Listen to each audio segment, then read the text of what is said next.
Naitwa Mabala Kashinde Mlolwa, mwenyekiti wa CCM mkoa wa Shinyanga. Nachukua fursa hii kwanza kumpongeza Spika wa Bunge Mheshimiwa Job Ndugai kwa ujasiri kwa kuweza kutoa hadharani, kutamka hadharani na kuomba radhi kwa Mheshimiwa Rais mama yetu Samia Hassan Suluhu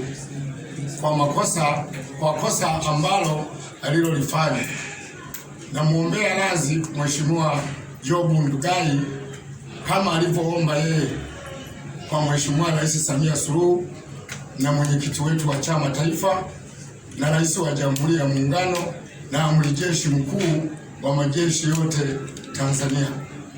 Kama walivyo wanachama wengine waliwahi kukengeuka na wakawahi kukosea na waliomba radhi hadharani, na mimi kwa niaba ya wana CCM wa mkoa wa Shinyanga na wananchi wa mkoa wa Shinyanga nachukua fursa hii kumwombea radhi kwa Mheshimiwa Rais kwa makosa aliyoyafanya na kukiri mwenyewe.